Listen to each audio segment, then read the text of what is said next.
It is Stick to Wrestling here on 98.5 The Sports Hub. My name is James Stewart, Joe Murray, and we are joined by the world's strongest man, a two-time Olympian, a world champion, powerlifter, strongman, pro wrestler, Hall of Famer, co-host on XM Sirius Busted Open Radio, and he is all elite, and he is doing an event at Kowloon on Tuesday, March the 12th. You can get your tickets right now at 781-233-0077. Actually, call between like noon and 8. That's actually the time where there's somebody who can answer your phone call. He's going to be doing a live show. It's Stand-Up Stories. It's a start time of 7 p.m. Doors open at 6. There's VIP tickets, which includes priority seating, post-show meet and greets, GA tickets as well if you don't want to do VIPs. But we are joined, Joe Murray and I are joined by Mark Henry. Thank you so much for joining us, Mark. How are you, sir? Man, I'm doing great, man. I always look forward to going to Kowloon because I get free food over there. Is that the one thing you love about Boston, Mark? Is that you go up and see Andy at Kowloon? You know, I come to Boston for really three things. I come there to, do my work. Whatever my responsibility is, I try to get that done. And I come for Kowloon's free food and Boston baked beans. What's your go-to dish at Kowloon? Oh, crispy beef. Listen, man, it's historic. You talk about good, man. They got about 5 or 6 items that I could just say, oh, I want that and be satisfied. But Andy is such a good dude. And, he's done so much for pro wrestlers and getting pro wrestlers to come in and be seen in different mediums. Thus, me coming to Boston and, doing comedy and hanging out with the fans, that's a win-win. Yeah, I'm sure Jimmy's got some questions for you wrestling-wise, but what are you telling some stories and doing a few jokes before the show? You know what? I'm gonna do my thing. I got a nice little set put together, and we're gonna have a good time with that. I'm gonna do my best not to get canceled because that's a possibility every time I open my mouth. But I'm looking forward to story time. After the set is over, man, we're just gonna sit there and tell stories, stuff that happened in Boston, a lot of stuff that didn't happen in Boston that probably should have happened in Boston. We're just gonna have a good time. So I'm listening now. So what shouldn't have happened in Boston? Can you give us a teaser of maybe some story that you can tell that maybe isn't for broadcast, but it's for live show? Maybe not starting the biggest construction project in American history. The Big Dig. I came to Boston, I think the first time to wrestle in 97. They still are not finished with the stuff that I came and saw them working on in 97. This is fact, actually. Yeah, this is fact. Got to keep people employed, Mark. Got to keep those jobs going. Hey, listen, man, y'all union hustlers, cut it out. Anything wrestling wise? Anything that maybe you thought would have gone down in Boston? Maybe a match of yours or something? You know what, man? I had a match against Dolph Ziggler. Beat the brakes off him. I mean, he was a car rolling down the hill after I got through. And then I tried to run in and help somebody out and tore my hamstring at the TD Garden. Oh. I'm at the old Garden, in 98, 99. And man, I just what in the hell is going on? Hey, I thought somebody shot me. I don't know if you ever seen somebody tear a hamstring. You go from 100 miles an hour to 0. Yeah, we're just watching Apple TV just dropped Dynasty. It's a whole series on the Patriots, and the episode that they started off with today is Tom Brady blowing out his ACL in a football game.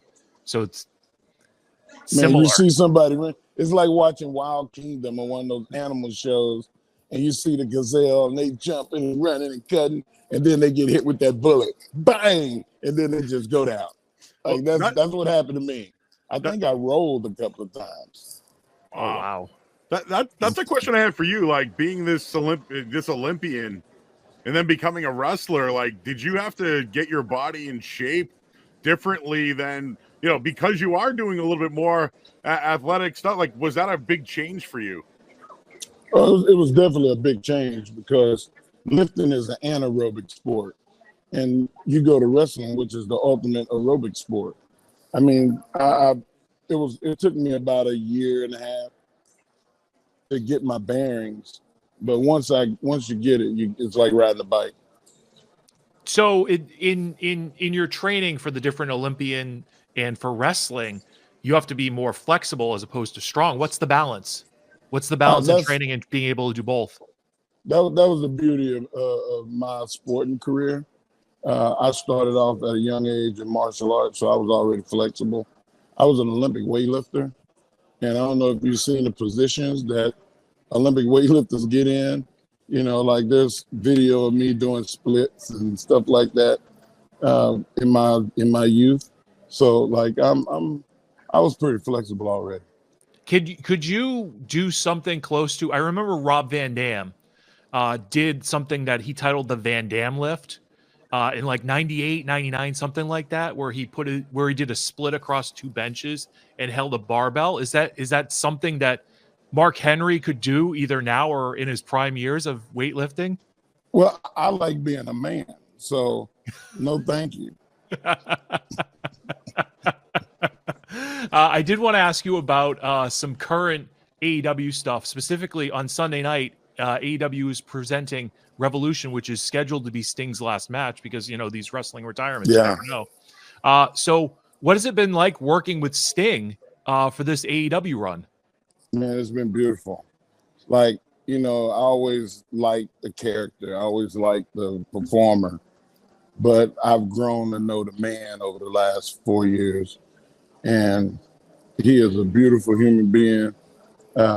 He deserves all the love and admiration and respect that everybody's given him. He earned it. Like, he's become one of my favorite God-fearing people.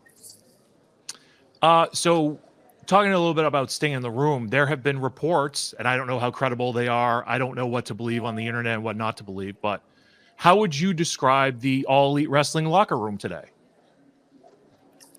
You know what? I do my best to stay out of the locker room.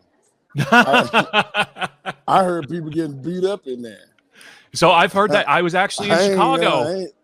I'm not going in there. I saw a police officer run out of a media scrum in Chicago once. Why would you walk into the dark and you heard something in there? No thanks. Just to follow up with that, you've been vocal about. Don't stand behind me.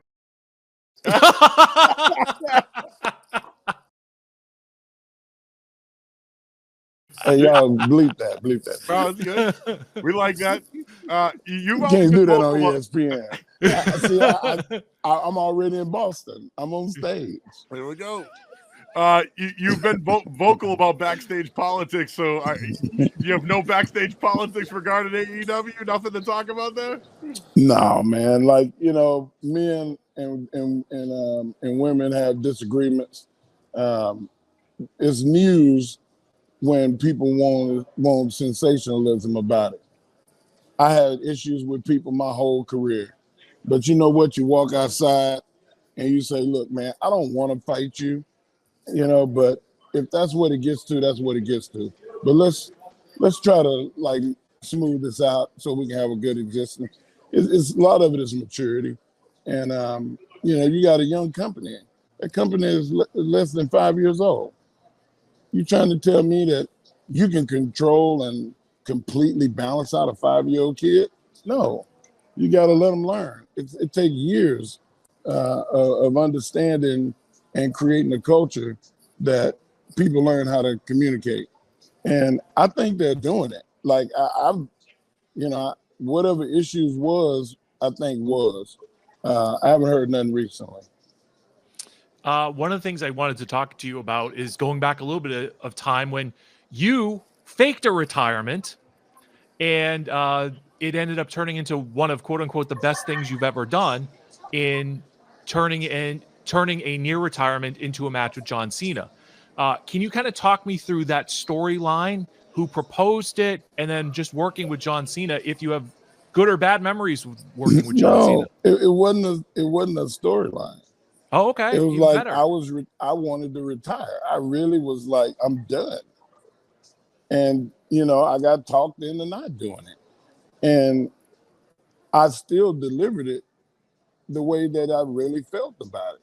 And, you know, like putting the work into it and making it a part of pro wrestling was great for the fans, and it was great for me. But like that's the difference between what I've done in my career and what is the norm. Like I do stuff that's real. I do stuff that's that makes you think like, wow, this is a little different than what I normally see. In my whole career, I've tried to do that. I tried to do stuff that was different. And, you know, on the back of my shirt, it says, I'm different, because that's a reality. Who is the person who talked you out of retirement? Vince McMahon, you know, and them Benjamin Franklins. That cashews everything around me. Cash is the ultimate respect at times, right? Cash is king, right? Man, Mark? listen. Hey, you put a bunch of them George Washingtons together, woo, you got me. You still got that salmon jacket? I got it. It's in my closet right now. How do you like doing day to day? For a small nominal fee, I'll let you wear it. Hey. This, of course, would be in addition to the VIP cost for the Kowloon Stand-Up and Stories live show coming up on March 12th. You know what? I might have to bring the jacket just so people can, you know, touch it and see it. But it swallows me now. I was like 420, you know, back then. Now I'm you know, just a shadow of myself at 335. How'd you lose the weight, man? I mean, I was over 4 bills at one point. I just gave up soda. But what'd you do? You work it out, man? What'd you do? Man, you a quitter. Me? I had to get Mark. I love ginger ale, man. I love ginger ale. I'm not quitting. I'm gonna limit the quantity. See, like some people will drink a cola. I used to drink a 6-pack of colas. No, me too. Dude, I can drink 2 liters that's in a the night. difference. You know, some people would go to KFC and get like a 2-piece, you know, one side, one biscuit. I would go to KFC and get a 16-piece family. So you just have to stop doing that. I'm still gonna eat, what I like, and I'm, you know, drink my my sweet teas. But I'm going to have one sweet tea and about 5 glasses of water rather than 6 sweet teas and diabetes. Yep. What's it like for you doing a live radio show reacting to the events in wrestling? I love it, man. Like it you know, it sounds really cliche and funny, but like I was meant to do that. Like I love it. It challenged me every day. I watch 15 hours of wrestling a week. And, you know, you go and try to do it, it'll get monotonous.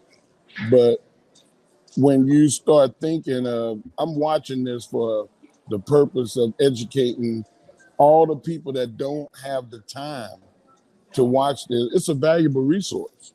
So I'm doing a great service to wrestling fans. Is there a story out there that's happening in real time in pro wrestling that you're like, this is such good, this is Tony really, Storm. really good? I love Time with Tony Storm. Brother. I don't know, man. Whatever clicked in her, it worked. I mean, at the right time too.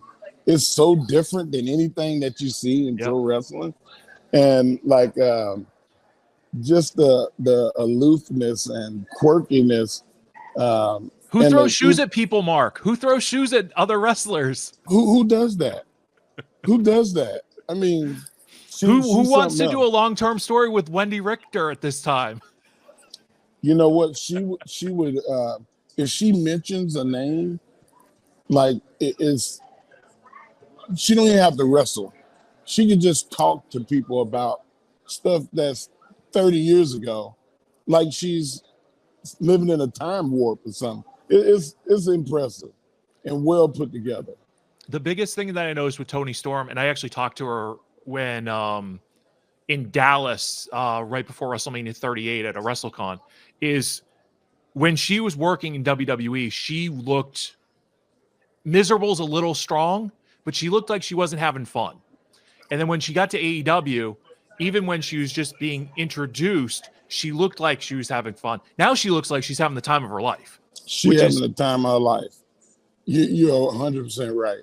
She's having a ball. and this I is mean, you another can't thing. deny it. And this is another thing. Like I'm a 30 plus year wrestling fan.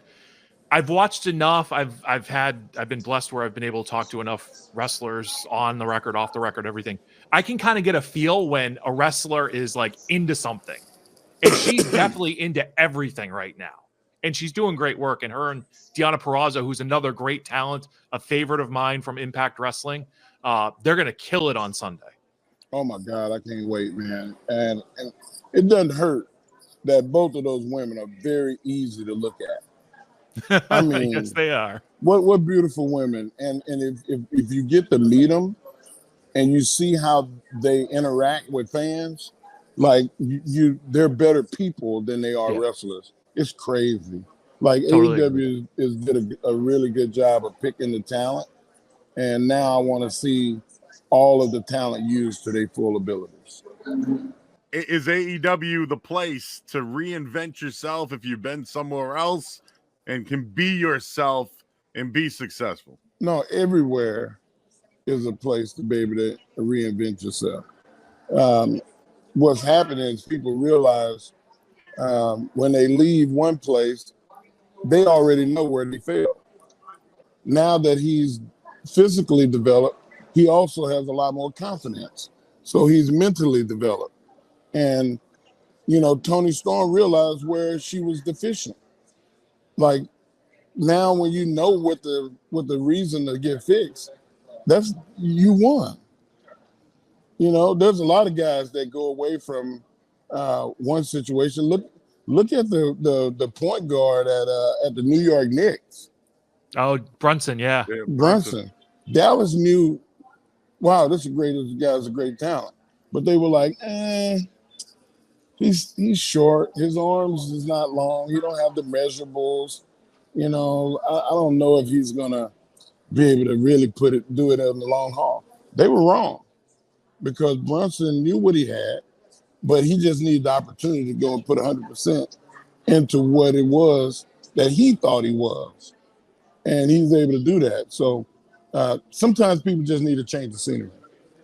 My last question, Mark, because the fact that the internet isn't cooperating with us is kind of a tell that we should wrap this up. But Okada has signed with AEW, and we don't know when he's going to debut. My hope is that they do kind of a double thing when AEW has Boston business, and you can read into that however you want.